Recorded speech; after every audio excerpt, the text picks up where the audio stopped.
Hello, everyone. Welcome to William and the Magic Box. Today on our show, we are going to have Sarah. Sarah is from Minneapolis in the USA. So let's see what Sarah has to say. Enjoy the interview.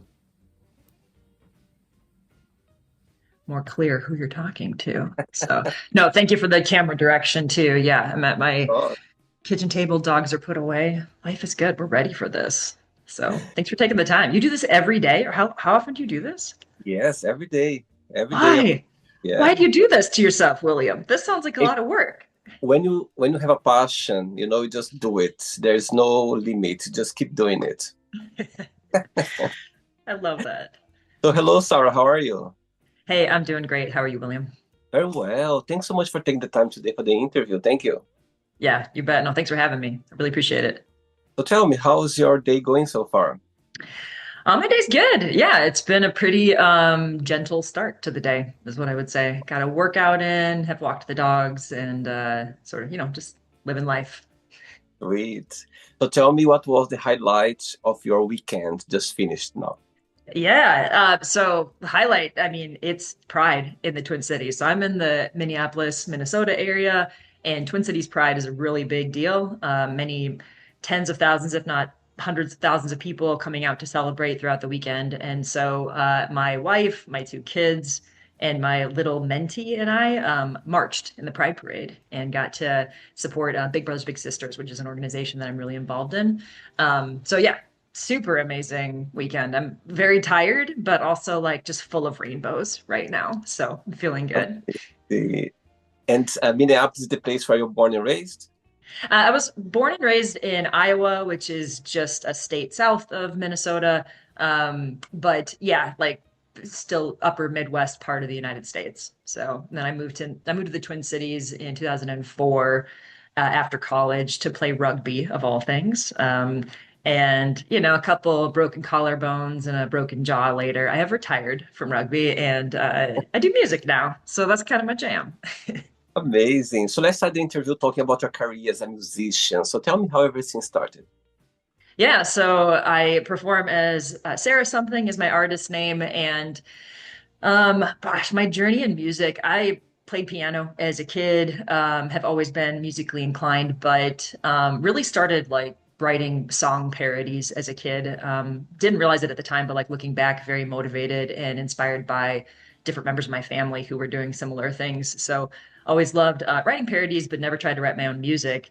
Until 2018, I had a kind of a personal tragedy in my life that happened and sort of reminded me that, like life is really short. And I'd always said I wanted to write a musical, but never made time for it. And so I actually ended up like a week after a funeral that I attended, I wrote a song for like what became a queer women's rugby musical that I wrote. And that musical didn't really go anywhere, but what it did was it sparked in me this idea of like, hey, I can create something in multiple voices and create something that maybe people can relate to, which is super cool. So about 3 years ago, so what is it, 2023, a buddy of mine who I met through that musical writing process, she was like, you seem like you like writing songs. Why don't you try? I have a Facebook group. We do prompts. You can write songs to that. And so I joined that group, and it has been truly life altering. Like I found my people. I don't do musicals anymore, but I do a lot of like country, folk, pop, rock songs, and that has just been like my sweet spot. It's what I like to write about, and I love putting a very like queer focused bend on my music if possible, because I do think that that's a voice that is missing in that genre, generally speaking.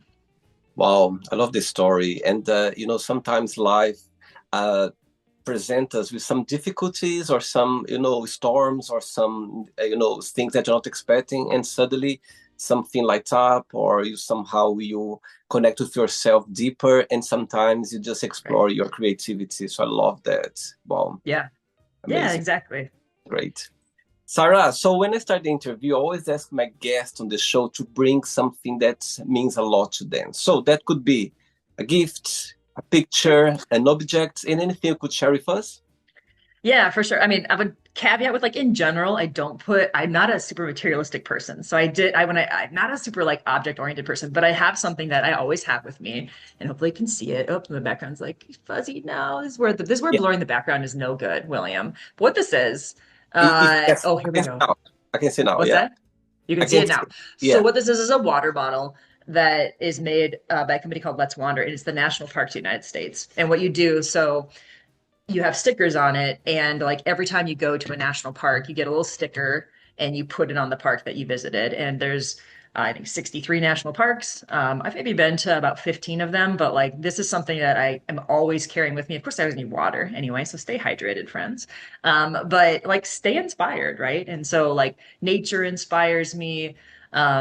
Just the beauty of this earth that we are lucky enough to live on is so wonderful. And so that is something that, as I was kind of pondering your setup question, I thought, that's something that actually, every time I look at it, especially when I'm working, it just lets me dream about like the next park I'm going to go see, especially with my kids. My kids love the parks too. So that's been a Oh, really fun way for us to spend time as a family. Yeah. that's amazing. How many parks have you visited so far that you have the stamp? Yeah, I didn't count them, but I'm gonna guess and say like maybe 15 out of the And 63. So still wow, plenty to visit. But it's not like I've got none.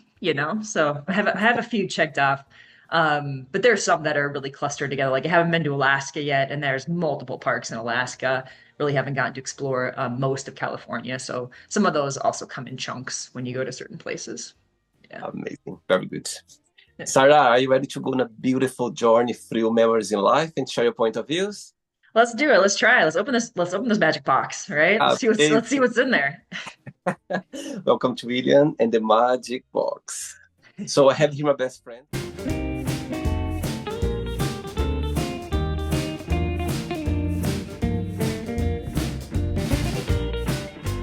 Of random questions. So what I'm going to do, I'm just going to play a song just for us to relax before the first question. Okay, Sure.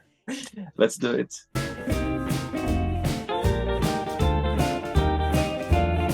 Right, before I start the interview, during the journey, if it comes up a question that maybe you don't want to answer or you don't want to talk about, always can take another one, okay? Okay. Amazing. First question is, which book had a big influence on you? Oh, interesting. Um, you know what? I uh there's so many and it's hard to pick, but I'm gonna pick one that maybe is maybe a lot of people pick it. There's some problems with it too, but there's a book called Lean In by Sheryl Sandberg, and a lot of people have read it. But it hit me at a life like what where it's been criticized. Maybe I'll start there is like being very privileged of towards like the women can have it all and you just got to lean in a little harder, you just got to try a little harder.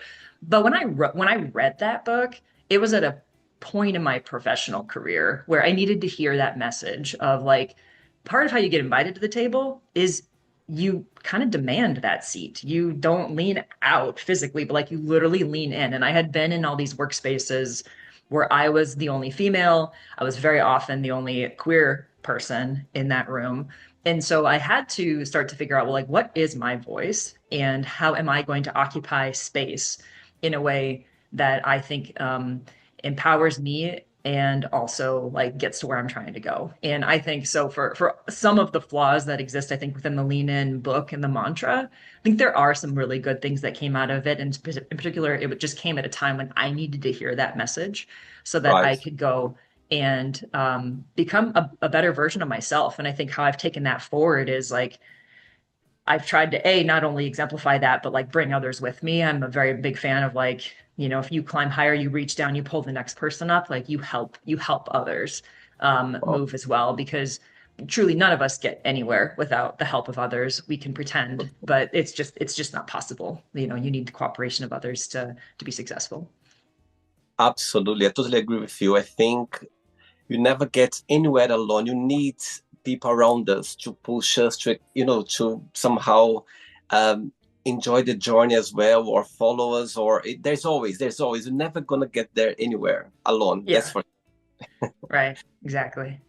What's the biggest joy of being Sarah? What do you like the most about being you? Oh, I do love myself. I say that to myself too. I like will literally look in the mirror, and I think this is such. I tell like anybody that will listen to me, I'm like, get in the habit of like looking in the mirror and just being like, I'm so glad I'm me. I'm so thankful I get to be me.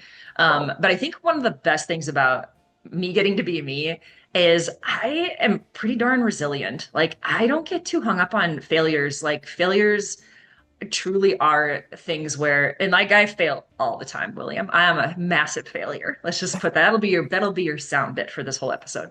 Sarah the failure. But part of why I think that's really like why it's led to my success is like I always learn something in that experience, you know, like when I win and when it goes well and it goes easy. Of course, I don't really think about it. I don't think about all the elements that came into that.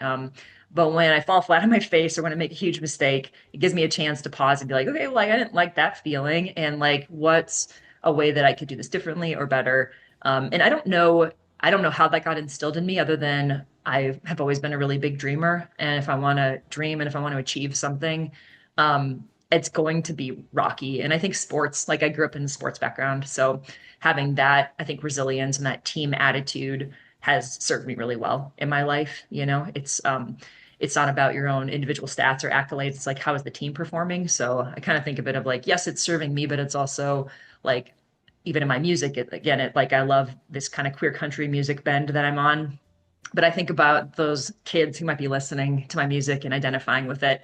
And like, how lucky would I have been if I had heard something like that earlier in my life and seen somebody living out loud and being who they are and being free to do that. And so, yeah, it's deeply uncomfortable. I get a lot of pushback online from it, and some hurtful comments and failures that come with that. But also, like, the successes are so sweet and so worth it.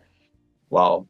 I strongly believe that sports, when you are introduced to sports and you embrace it and you have some time of our lives in sports, it makes a difference when you grow up. You know what I mean? Back in Brazil, I used to play volleyball for years, and I'm so thankful for that journey of my life because nowadays, I don't think, talking about to never get there alone, I couldn't play volleyball on my own. I need those five members with me during the team to Mhm. make the things happen. So, and I'm so grateful nowadays when I think about doing something, I always think, okay, who am I going to be with around? Who's going to, play along with me or who's going to, it's always like that. So I get it. Sports very crucial for sure. Mhm. Next question, Sarah, let's do it. Yes, you can always dance with me. I like Next question dancing. is, what is a significant event that has changed you? Yeah. Let's see. Significant event that has changed me. I'm gonna go with I don't know. I don't know why this popped in my mind because I wonder how significant it is. But I'm going to go with my gut and say the first thing that comes to my mind on any of these questions are the thing I should answer. So, Right. my parents got divorced when I was 16, going on 17, but not in that cute way, like in The Sound of Music. It wasn't that great, you know. It was a dark time. Okay, William. Um, but I was in a weird space because I'm going into like my senior year of high school. They're clearly unhappy and they get a divorce. And at the time, looking back, it felt like really big. It felt like this foundational thing shaking. And then kind of fast forward, I think what really helped me through that was like seeing my parents living separately and starting to realize like who they are again as people and Yeah. living their best lives to where they each got remarried. And now, like in the turn of all events, my wife makes fun of me all the time, but like my parents are literally like best friends. Like I don't think they were ever meant to be together as like a couple, though they had three beautiful children, myself included, from that experience. But like they genuinely care about each other, but and more as like friends and as support systems. So like we can have holidays together, and it's like this lovely, amazing thing of like they're each remarried, they're each in totally different relationships, but you can tell that there's this sort of like mutual respect that maybe had like lessened when they were in this relationship and this dynamic where they felt like they had to stick it out. And I Oh, think the reason I would say that that changed me was, and it kind of goes back to that failure idea. I think it helped me as I started to navigate my own personal relationships to say, like, actually, breaking up sometimes with somebody who is not right for you can be one of the best things you can do in your life. Like, thanks. you do not have to stick this out, no matter how many reasons you have. It's inconvenient to have to pay the mortgage 100%, or you maybe have children together, or whatever. Like all those reasons that we sometimes like just gut it out. You don't have to do that. And I'm super lucky. Like my wife is amazing. We have kids together, and I think it's still important for each of us to be like, we're choosing to be here. Like we're choosing to be in this relationship. We're going to keep working on it. Because I think like of the failed relationships I had before my wife, it was a lot of that. Like it would usually be like one person like it's working harder than the other, et cetera. So I actually think like through my parents choosing to be done at some point, that actually helped me be like, there's an example though of like that doesn't have to be a terrible outcome in and of itself. It's kind of what you choose to do after that too, or like what led up to it that said like this is the final moment. So I Wow. think that's helped me, and it's also even helped me in non-romantic relationships. Like there are times where you're just like, this person just I can't have them in my life anymore, and like that's a really tough decision, but that's a really powerful decision. And like sometimes we're just not meant to be in certain Um, people's lives, and like that's okay, you know. and for you being lesbian at the time, Mhm. did you have some support of your family at the time? It was a bit tricky for you. Yeah, funny question because I came out as a lesbian in my senior year of college. So I was 4 years away from meeting that first girl who finally hit on me, William, and I was like, yes, this is what I want. Why did I not do this? But I was not like luckily for me, I did not like I did and maybe luckily for me, I shouldn't say it that way, but I didn't really date any men or something. Like I was kind of one of those girls who people were like, oh, they're a tomboy. I don't think the boys were super interested in me. And I was like, cool, I guess I'll just be like single for the rest of my life. Because growing up in Iowa, I wouldn't say there was like outward homophobic behaviors, but it was more like a punchline to a joke oftentimes, like it wasn't really, and not like my parents acted that way, but like more from the perspective, just like the culture of where I grew up in. So I don't remember it feeling like it was bad to be gay, but more like, but of course you're not gay, sort of like mentality. And so, but yeah, Yeah. literally, like I truly think it was like the first person who ever hit on me. Like I was like, oh yeah, no, I'll be your girlfriend. Yeah, for sure. Like let's do Oh, that. That sounds great. And that's then I nice. never looked back. And it was like, okay, this is the path. So, but yeah, I mean, my parents were definitely great parents in so many ways, and I think they've been when I did come out to them, like they were nothing but absolutely incredible. Like I'm so lucky to have the family that I do, and I know a lot of people that don't have that. So I think that's another responsibility that I feel like I bear within this community is like, I can't be everybody's mom, but I'm happy to be a sounding board and a resource and help people get the support they need because I know that's a really big deal. It's so interesting you saying about, growing up in Iowa. They're not like homophobic. However, it never happened to our household. It always happened to the neighbors, Right. to it never happened. So, and when it somehow it's reality, it's in our, it's in our family, it's happening, you are who you are. And I think Hmm. that's a different reality. But I believe our parents, even though maybe we never talk to them about it, but deep inside, I think they know their child. You know what I mean? I think that Totally. I think sometimes they know us even better than ourselves. You know what I mean? Sometimes. Yeah. So I think deep inside, it's there. They know it's something there. Maybe they don't want to explore, or maybe they don't want to think about it, or maybe they do, but they don't know how. But there's always there. So I get your point for sure. Yeah, I love that you said it that way because it is so true. Like they're always less surprised than we are. Like we think they're gonna be. Like we're like, oh, this is a bombshell. Like they're never gonna see it coming. Then they're like, yeah, we kind of knew, sweetie. Yeah. What's your name? You're like, oh, okay. Well, why didn't you tell me? Like, I what the heck? know. But no, I feel you on that. That's funny. Crazy. Next question. Let's do it. Right, before the next question, let's talk about your career as a musician. So tell me about your band. So tell me what you like the most about being in the music industry. Yes. So my band is Sarah Something. I'm a one-woman show. And when I do like studio recordings, I hire local Minnesota musicians to do that with me. There are plenty of people who are much better at playing guitar and other instruments than I am, especially if it's going to be locked in for the rest of my life and attached to my name. So that's what I do. But yeah, I think I mentioned it a little bit earlier, but I'm on a Facebook group that my friend had helped start. I mean, I think 10 years ago or something like that. I joined 3 years ago.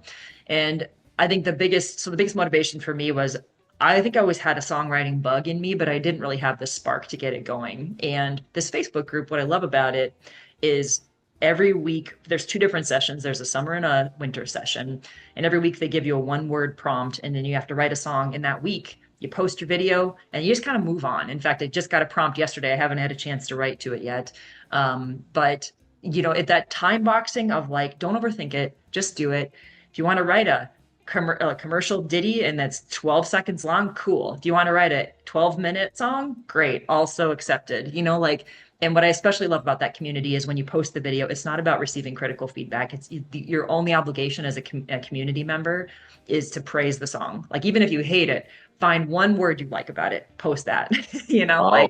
Uh, And that is so rare because any other songwriting circle I'm in, it's kind of the opposite. A lot of them have commercial motivations, and so like it's sort of the different dynamic where they're like, let's rip every word apart, let's challenge everything. Nobody's gonna buy this, that kind of thing. So but where I find the not found the nicest balance is I am not somebody who necessarily aspired to be a singer. And at the same time, what I quickly realized was, and this felt very similar to my experience with the musical, where it's like if you want something to happen, there's large elements of it that you're probably gonna have to do yourself. So it would take a team to make this happen. So it takes a team to make a Sarah Something album for sure. But I only need myself to write the songs. I can write with others, but I'm plenty capable of writing my own songs. And that right. was a really helpful dynamic to for me to get started because like literally my first album, I wrote not only every song, but those are the 10 songs that I wrote as part of my first ever songwriting challenge on Facebook. And then Wow. plus 2 songs I had written for each of my kids off the side. So I think that's been the most helpful is like finding community, finding my own voice within this process. And then when you're surrounded by creatives, it's just a really inspiring space to be in. And especially Wow. when they're positive creatives who are there to support you and help you and cheer you on. And so Wow. it's definitely helped me just so much like grow as a person. I couldn't be more thankful for that space. And also, I think I where I find the joy and the love within songwriting is like I don't do it every day. I write 20 to 30 songs a year, maybe 50 if it's a really heavy year. But Wow. there's some people who they write a song a day. It's got to be 365 songs every year or it's a failed year. And that totally works if that's your job. And for me, I'm like, it is not my job. I'm going to try to keep it in that happy space of it's something I genuinely like to do and I like to share with the world.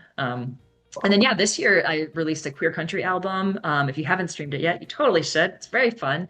But this Uh-huh. this album is the first one where I was like, I really put in a truly like I'm going to call it a professional level amount of work, like professional level editing. I hired a producer who happened to be one of my good buddies, Sarah Morris. She's incredible. Worked with Eric Bloomquist and others at this place called Sundog Studios in Northeast Minneapolis. Hired some great musicians and I've had a lot of fun, but this is the first album where I'm starting to get some radio airplay and seeing some traction there too. So that's kind of a new and cool experience, is to like get in some of those PR and media, elements that are so critical to spreading the word. Amazing. Okay, next question is, what does money mean to you?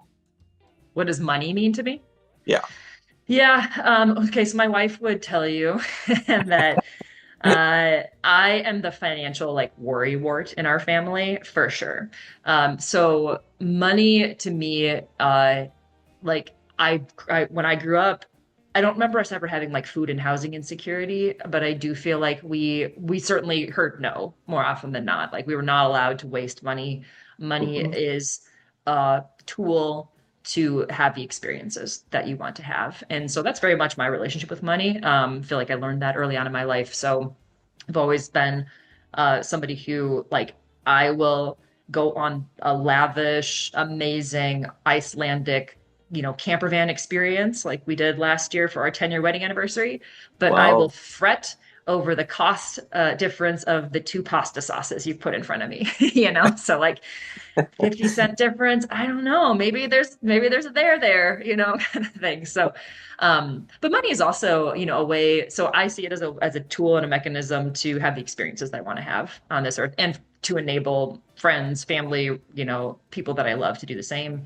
And then similar to that, as there are options, I try to invest in, nonprofits or other, ways to facilitate and say like, hey, kind of whether we like it or not, money is the tool that helps translate into impact in many ways. And so that's very much how I see it. I try to vote with my dollars and be very careful about where I'm spending my money, so that it's making an impact on things that I believe in and I care about. And do you believe that money can bring happiness? I do not believe that, William. I absolutely do not. I have not become more happy as money has come in in larger amounts. Um, I think there's probably a yes and here. Yes, to the extent that you need a certain amount. to live on. I can't imagine how stressful it is to truly be Mhm. living paycheck to paycheck. And I've been Yeah. there earlier in my life. I'm thankfully not there anymore. So there is a happiness threshold there that I do think is worth acknowledging. But I totally agree and understand that to chase certain dollar amounts, and to have that be how your self-worth is attached to it is personally anyway, I have not found happiness there. I have like kind of that nothing comes for free sort of thing. So, but for me, what I do love about the position I've been able to get myself in is I've been successful enough in the corporate environment that I at least I can feel and fund my own song projects without having to do like Kickstarters or GoFundMe pages, etc. That feels really good. I can't say that makes me happy, but I try to then also like if I see friends who are having those types of programs, I try to kick in, try to make sure I help, try to make sure I spread the word. So I think it's like I know I have a certain amount of privilege I've worked my way up to, and try to see like, well, how can I use that then to help others and amplify their voice. But Amazing. yeah, I Two know questions. there's no easy way into happiness, William. I know it's such a why not? Why couldn't it? Two questions left. Let's do it. Okay, let's do it. Hey, Sarah from Minneapolis. Next question is, if you had the superpower, who would you swap lives with for a day, if you could, for any reason?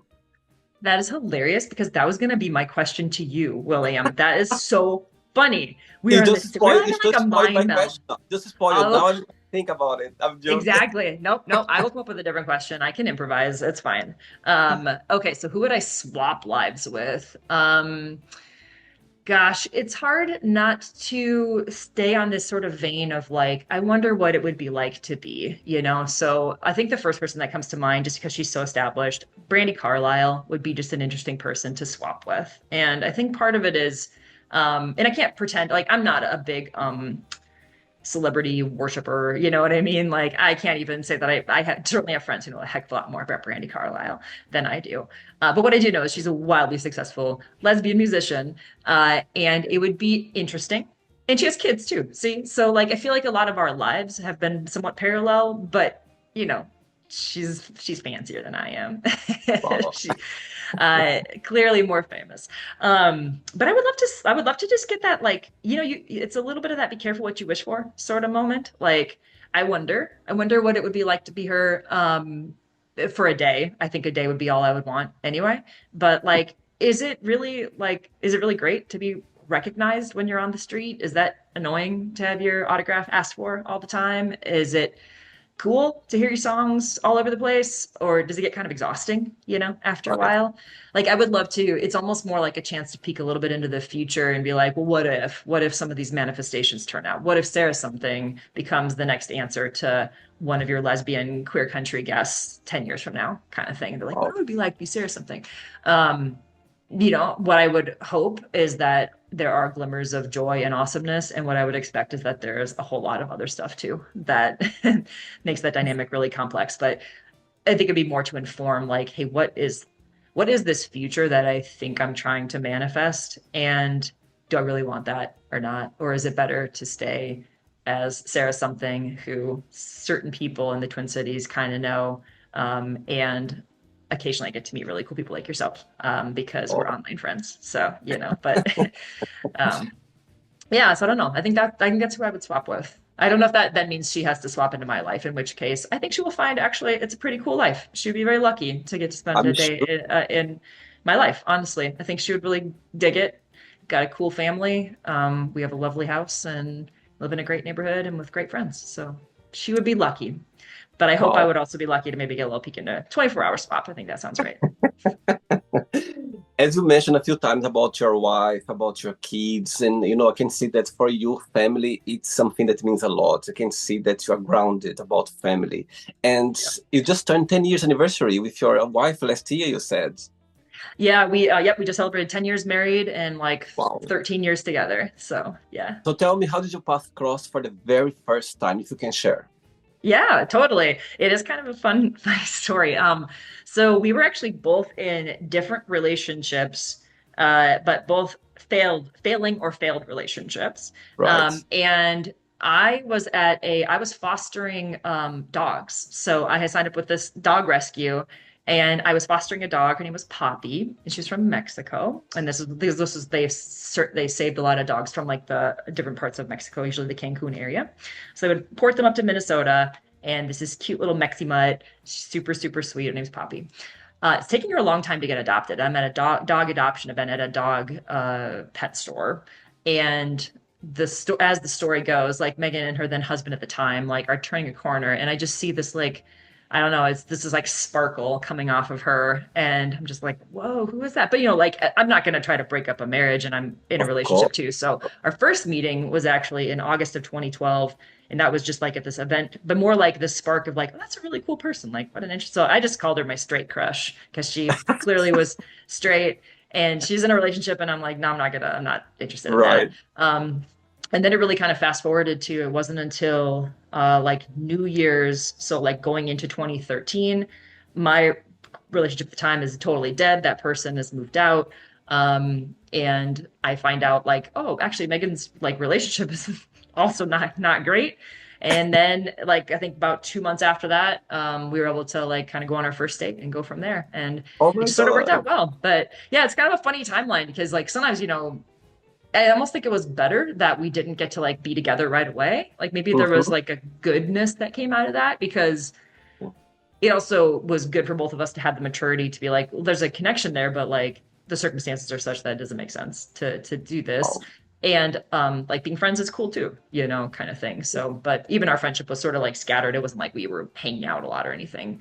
But yeah, it was kind of funny. Like when I look back on it, it is sort of one of those just really cool miracles, really. I think that happens in life where like you get lucky, right place, right time, and actually it wasn't even the right timing, but like right person maybe, and then right moment finds its way later. oh wow. So okay, so she's watching this interview right now and you have a moment, an opportunity to send her a message. What would you say? She's watching? To Megan, to my wife. Yes, of Um, course. okay, so hey Megan, what's up? You aren't gonna watch this probably because you are busy. No, that's not true. You will watch it. Okay, so yeah, Meg, like I would say you are everything to me. Like you're my foundation. You make all of this possible. Like Sarah, something truly would not exist without you and your love and your support. So thank you for that. That means the world to me. And I think you know how much like this music stuff fuels me. So I I know I'm a better wife when you let me do this. So thanks, Meg. Sweet. I love it. Amazing. Last question. Ready? Yes. Do it. Last question.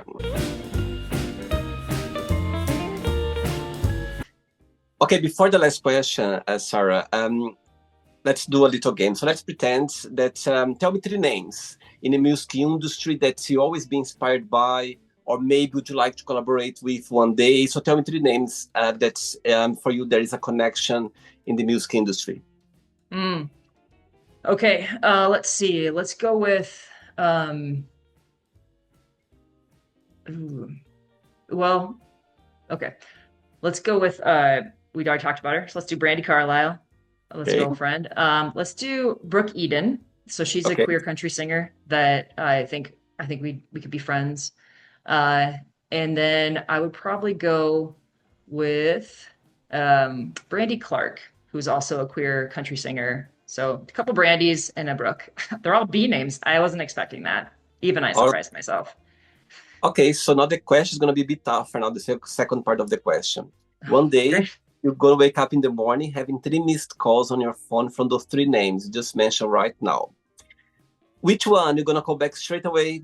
Which one you're going to send a message? I'll call you back later. And the third one, you don't call back, you just ignore them for now. I know it's a Oh mean my gosh. question.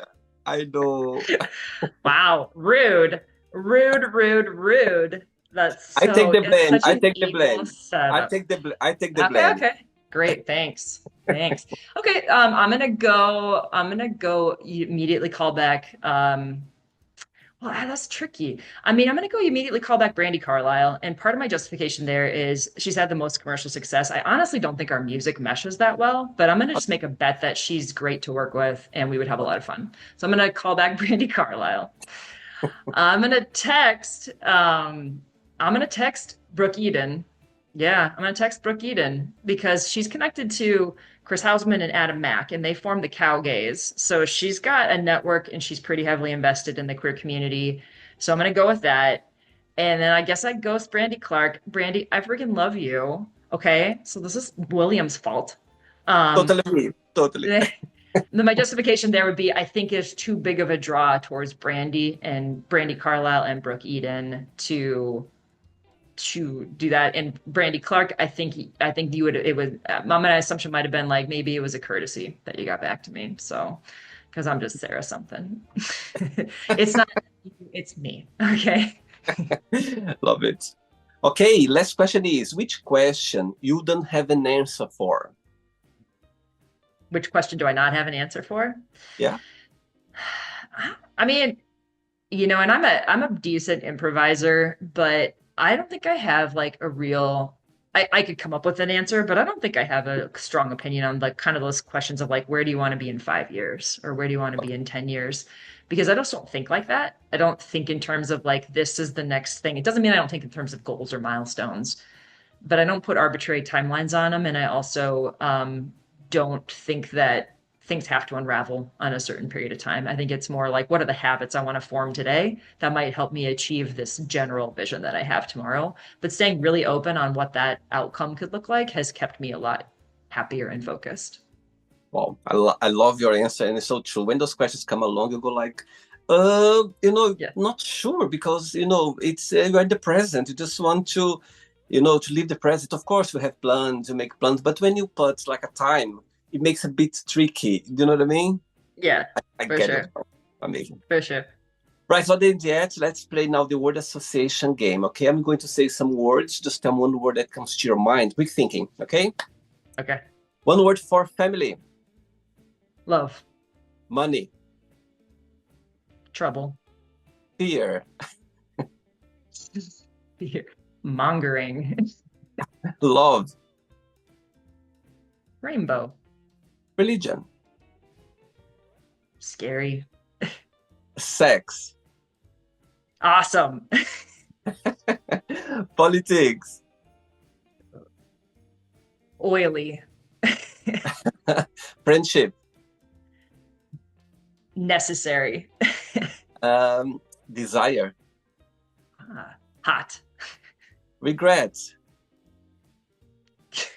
I'm sorry, but I have to go cold because my brain's on a hot cold mode. So cold. success, Yeah. Future. wish, Star. happiness. Attainable. One word for Iowa.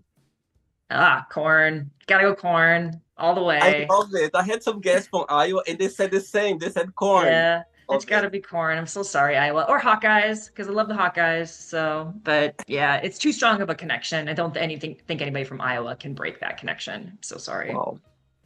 Minneapolis, one word. Oh, ice for a couple reasons. Yeah, we've had ICE in the foundational sense, and also the ICE, like the immigration and customs enforcement stuff that we had. So I think there's the kind of a duality there that is inseparable in most of our minds now. So One word for USA.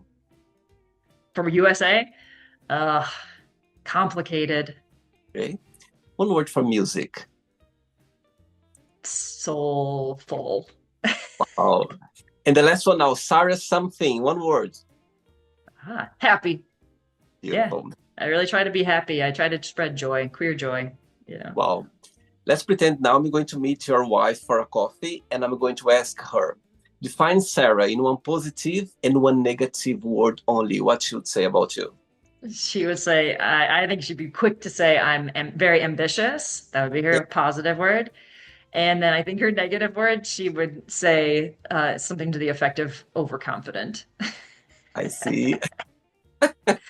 What's your star sign in astrology, Sarah? I don't know if you believe in astrology, but what's your star sign? Yeah, I am a Cancer. Cancer. Okay. Yeah. Let's play now, Sarah, and the magic box, and you can ask me a question. But okay, before you ask me the question, Sarah, tell me what music has taught you so far. Sure. Music has taught me that I have a bunch of stories inside of me that are worth telling and that others often resonate with. And I think that's a really beautiful thing because a lot of my writing is like deeply personal. There's some that things that I write that are more broadened, uh, but these are pulled from my life stories and my life moments, and it is so flattering and exciting when somebody can hear that and then say, "No, I painted myself, and I thought you were writing about me." And I'm like, that is like just such a gift. I think it is a songwriter, and also just a gift that we share through music. Of people won't necessarily even remember all the lyrics, but they'll remember the way that that song made them feel. And Totally. I think that that's a lot of power that we have in our hands. So yeah, Oh, I love songwriting so much. I hope that comes through. amazing. Okay, Sarah, can you ask me a question now? Okay, William, you mentioned volleyball, but here we go. So if you had to pick one summer Olympic sport, not volleyball, what would you want your sport to be and why? What a great question. Very creative. Very creative. I love this question. Again, I love sports. I think sports is it's in me. It's great to be able to, to somehow be connected with sports. Okay, you know what? I always like volleyball, football, basketball, all those groups. Sports I always be involved with. However, since I arrived in Europe, there is one sport that actually I never played. I might have played like for fun before, but never like in a proper place, which is tennis. I love watching tennis, and because of Roger Federer, yeah, Mhm. he's the one, the king. He's the one who somehow I got involved. I was living in Portugal before I moved to England, and I'll never forget this moment. I was working in a restaurant at the time, and my manager, he was watching something on TV, and he was very excited. I said, "Oh my God, what are you watching right now?" He said, "Will, it's the Wimbledon final. It's one of the finals or something." And I was like, "Oh, really?" And he started talking to me about it.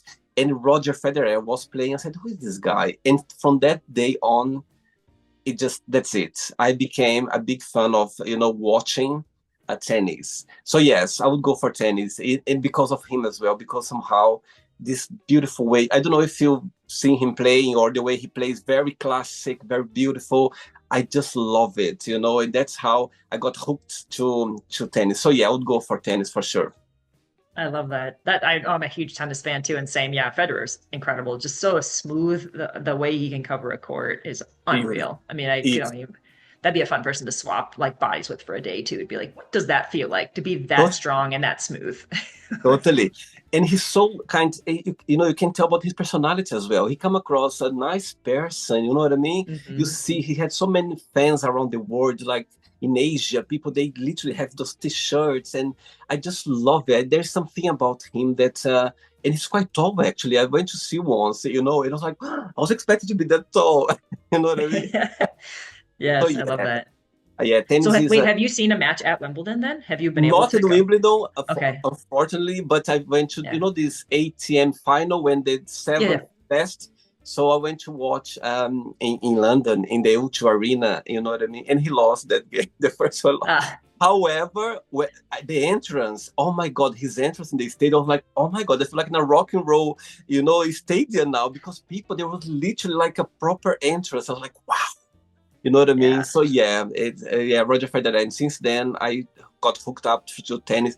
Serena Williams, all those big Mhm. stars this his generation is just like I was like, my God. So yeah, I would go for tennis for sure. I never played like professionally as I was playing volleyball, but I just love it. There's something about tennis class, the way the silence, the points, one after another. It just gets me. I love it. Yeah, I'll go for tennis. Nice. Amazing. Did Very you good. enjoy the interview? I had a great time. Yes. Did you enjoy it? I did. Thanks so much, Sarah. Thanks so much for taking the time. I love Yes. passionate people. And I'll tell you something now. We have two things in common, maybe three. We are part of LGBTQ plus community. We love sports, but there's something else during the interview that you said that when you're describing, it touched my heart. My parents, they got divorced as well.